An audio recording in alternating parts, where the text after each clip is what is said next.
ma relation avec Marseille, elle est super visuelle. Ouais, qu'elle passe vraiment par la lumière. Un des lieux qui m'inspire le plus dans le monde, c'est vraiment la Corniche. À partir de Catalan jusqu'au Goud et même un peu après, je sais que c'est la marche la plus inspirante pour moi dans mon travail, dans ce qui me parle en termes de couleurs, de composition, de genre, d'ambiance. Vous écoutez Marseille Créative, je suis Clémentine Roux, votre hôte. Dans ce podcast, découvrez les histoires d'artistes, d'artisans, de chefs, de designers, mais pas que. Vous entendrez des personnes engagées, marseillaises d'origine ou d'adoption, connues ou moins connues, qui font bouger Marseille grâce à leurs mains, leurs yeux et leur cœur. Dans chaque épisode, un talent vous ouvrira la porte de son quotidien et vous racontera sa facette de Marseille. Bienvenue dans Marseille Créative, le podcast qui met en lumière les créatives et les créatifs marseillais.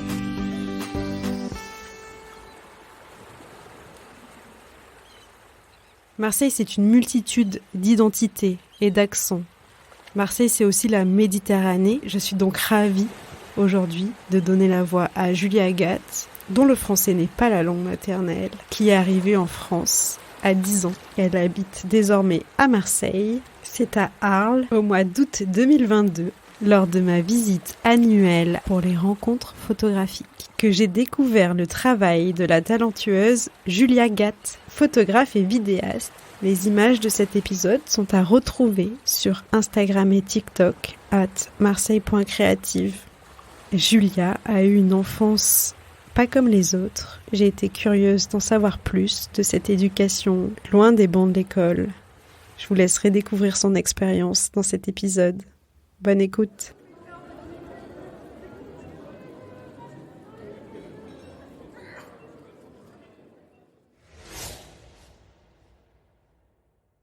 Je m'appelle Julie Agathe, j'ai 25 ans. Je suis photographe vidéaste. Je suis née en Israël, j'ai grandi aux alentours de Tel Aviv jusqu'à mes 10 ans. Et ensuite, ma famille et moi, on a déménagé dans la Provence, aux alentours de Marseille, à Saint-Chamas, tout petit village vers l'étang de Berck. Après, moi, j'ai déménagé aux Pays-Bas pour faire mes études en photographie à Rotterdam. Puis un programme d'échange à New York où j'étais à la School of Visual Arts pendant quelques mois. Et maintenant, j'habite à Marseille.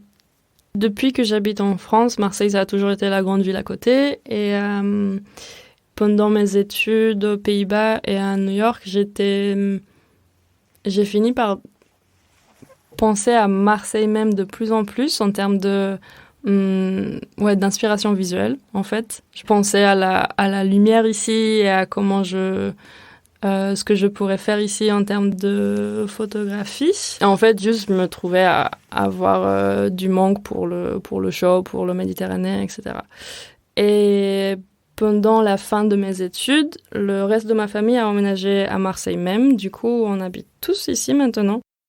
Je suis photographe et vidéaste. Dans la photo, je fais surtout du portrait et du documentaire. Je travaille sur des séries assez long terme sur différents sujets dans lesquels je photographie des personnages au long du temps. Dans la vidéo, je fais aussi beaucoup de documentaires, mais je travaille aussi souvent avec des compagnies de danse ou des groupes de musique pour réaliser des clips, des teasers, des choses comme ça. Je viens de revenir d'une semaine à New York où j'ai fait un documentaire avec donc la compagnie de mon père qui était en résidence là-bas, documentaire de danse. Et à côté de ça, j'ai réalisé pas mal de clips de musique pour des groupes de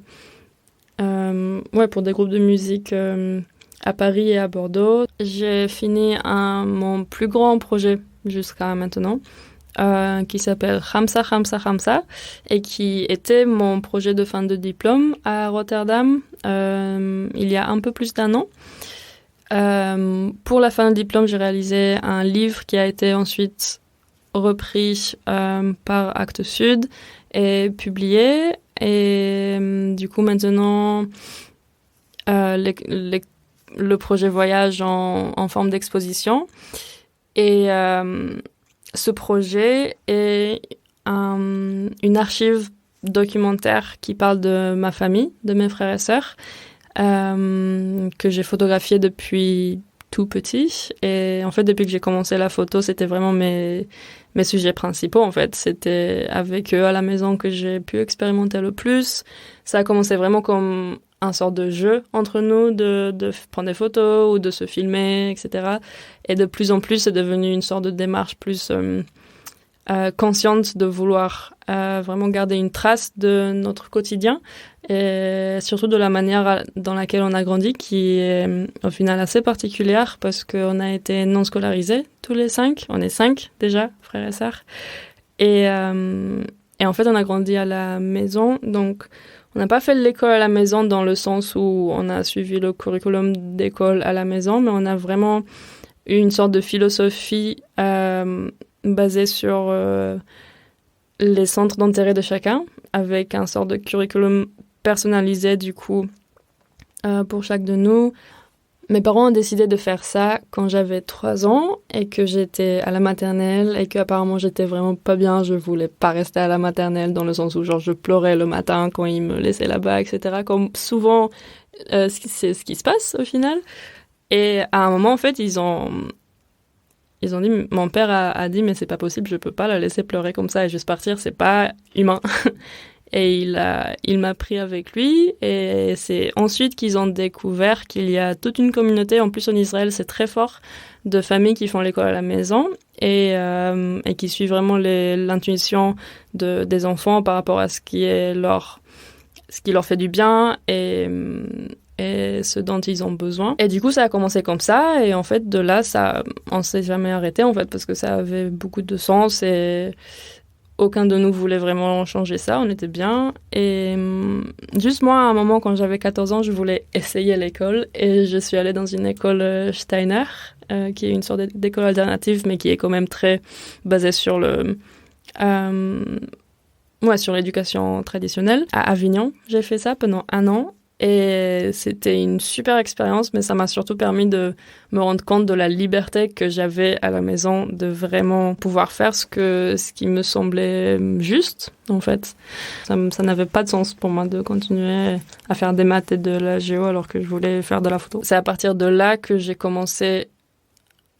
décidé de faire de la photo mon métier. J'avais 14 ou 15 ans et j'avais une sorte de conscience en fait, c'est ça que je veux faire. Et puisque maintenant j'ai le choix, je vais faire que ça. Et du coup, j'ai commencé à faire pas mal de stages. J'ai appris au début beaucoup avec des sortes de workshops, de stages avec des photographes, des choses comme ça. Donc en 2011-2012, il y avait un lieu à Marseille qui organisait des workshops qui s'appelait le Percolateur et qui était tenu par un photographe italien super talentueux qui s'appelle Marco Barbon.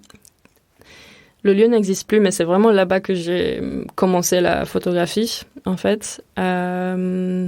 J'ai fait, je sais pas combien de stages avec différents photographes, avec des éditeurs, avec des commissaires, etc. Alors que j'étais ado et autour de moi, il y avait que des adultes, mais c'était du coup une super expérience de boost, en fait, de waouh, tout un monde qui s'est ouvert à moi directement. Et du coup, j'ai continué à faire des stages à Arles, à Paris, j'en ai fait un peu aux États-Unis. Et j'ai commencé à aider mes parents beaucoup dans leur travail. Mon père, il est chorégraphe et il a une compagnie de danse. Et ma mère, elle est artiste peintre. Et à cette époque, elle avait une galerie d'art dans laquelle j'assistais pour préparer les expositions, etc. Et avec la compagnie de mon père, je travaille toujours en tant que la chargée de médias et de communication. Donc, je leur fais tout ce qui est photo, vidéo. J'avais pas mal appris sans avoir été à l'école. J'ai commencé à travailler en tant que stagiaire pendant les rencontres d'Arles aussi, dans la fondation Manuel Rivera Ortiz. Voilà, j'ai fait l'accueil pendant les festivals. C'était une super expérience. Et après, à un moment, je me suis dit que je voudrais quand même passer par une école, surtout pour vraiment rentrer dans une sorte de communauté créative de mon âge. Et du coup, j'avais choisi l'école de Willem de Kooning Academy de Rotterdam, qui est une école d'art et de design.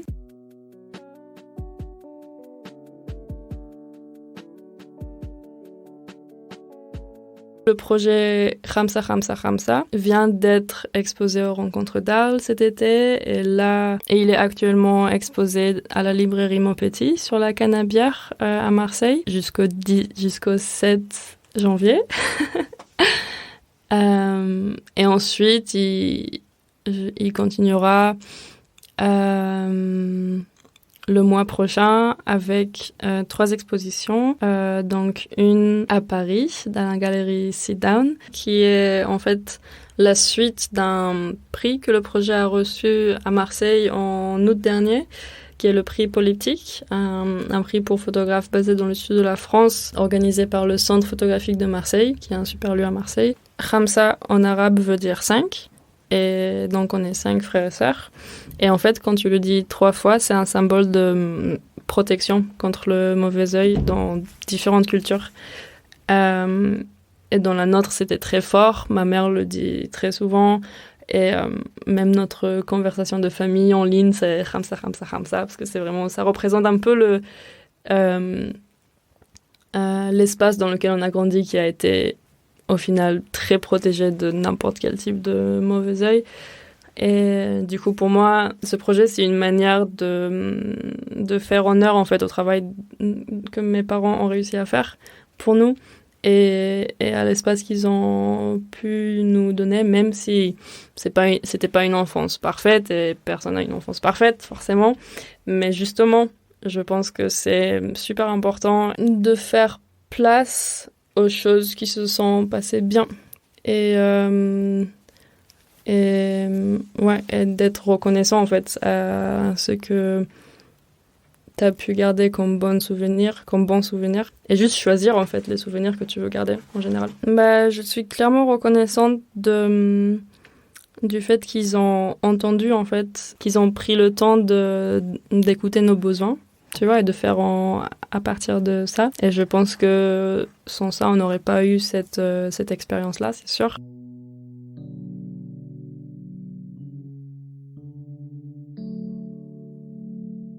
Mon premier projet photographique a vraiment été focalisé sur l'intimité de la famille et des gens avec qui j'ai grandi.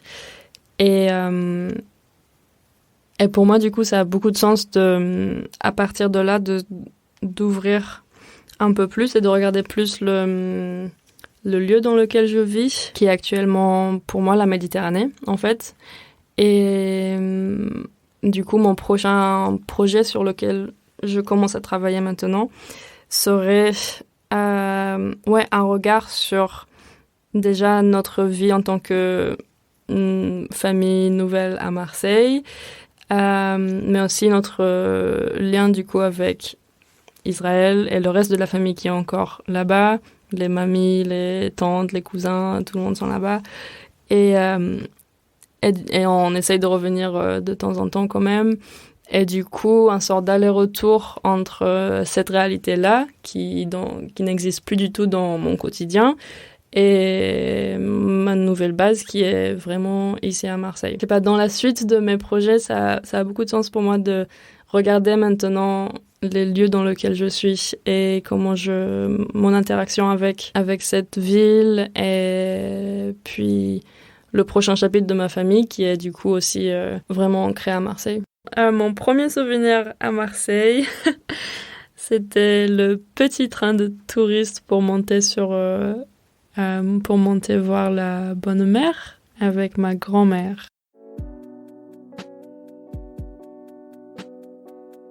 Je sens que je suis arrivée à Marseille dans un sort de moment où la photographie commence à vraiment bouger ici, dans le sens où il y a beaucoup de jeunes photographes et il y a pas mal de lieux de plus en plus qui sont vraiment là pour soutenir la photographie et la création. Notamment du coup le Centre photographique de Marseille qui est un super lieu d'exposition et de résidence et qui organise le prix Politique. À côté de ça, il y a le studio ASA qui est un labo photo assez connu dans le coin, que j'utilise depuis mes débuts dans la photographie et qui est vraiment super et fiable. Il y a au lab photo, qui est aussi un labo photo, mais beaucoup plus concentré sur le développement et le scan et l'argentique en général, qui vient de s'ouvrir au cours Julien et qui est vraiment super, qui est une sorte de communauté de jeunes photographes qui pratiquent et tu sens en général qu'il y a beaucoup de choses qui commencent à bouger dans la photographie ici, qu'il y a beaucoup de gens motivés, qu'il y a du potentiel de fou. Ma relation à Marseille a toujours été très ancrée sur la lumière, dans le sens où je me suis toujours retrouvée assez impressionnée par les visuels qu'on peut trouver ici, entre le coucher de soleil au Catalan et les montagnes des Goudes, même les rues chaotiques du centre-ville. Enfin, du coup, je sens que je suis très attirée à ce genre de harmonie dans le chaos qui se trouve dans cette ville, et aux couleurs, et à la lumière, et à l'intensité surtout. Et je sens que je suis vraiment venue ici pour arriver à comprendre comment est-ce que je peux documenter cette ville, créer dans cette ville. J'ai une chance de folie d'avoir un père qui habite au Goud. Je me retrouve très souvent à photographier dans les montagnes aux alentours, dans les petits villages aux alentours. Et puis en général, je pense qu'un des lieux qui m'inspire le plus dans le monde, c'est vraiment la Corniche. Donc, à partir de Catalan jusqu'au Goud et même un peu après, je sais que c'est la marche la plus inspirante pour moi dans mon travail, dans ce qui me parle en termes de couleurs, de composition, de genre, d'ambiance.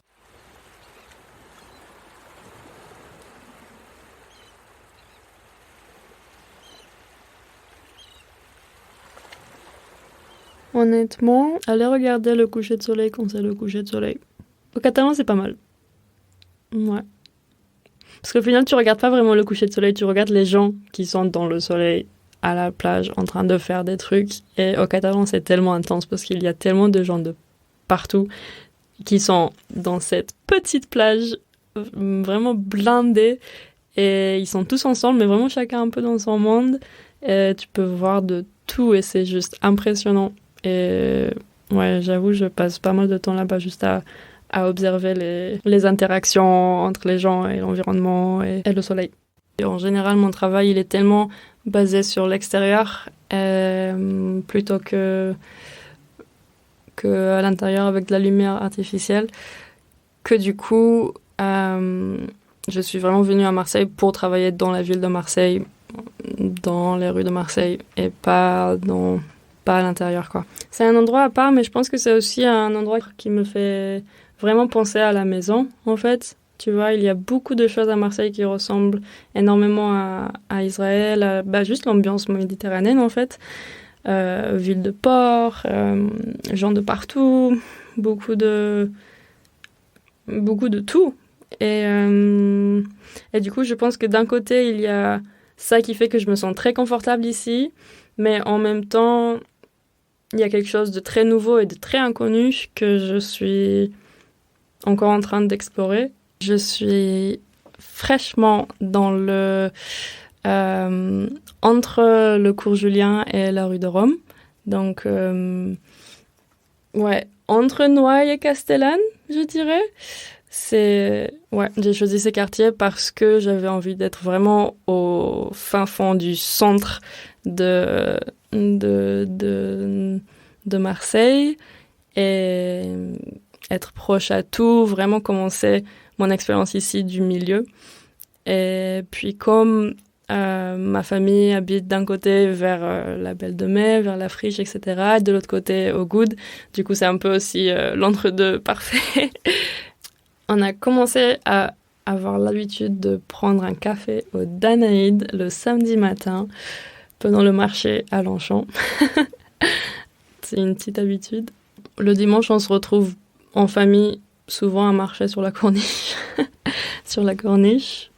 Je me pose beaucoup à la Friche aussi, pendant l'été, soit pour les toits terrasses, pour le cinéma en plein air, qui est super pour le café, pour différentes choses. Avec la famille, on a trouvé notre petit coin cocoon israélien qui s'appelle le Golda, un café-restaurant juste à côté du Vieux-Port et qui est vraiment super. On se retrouve beaucoup là-bas.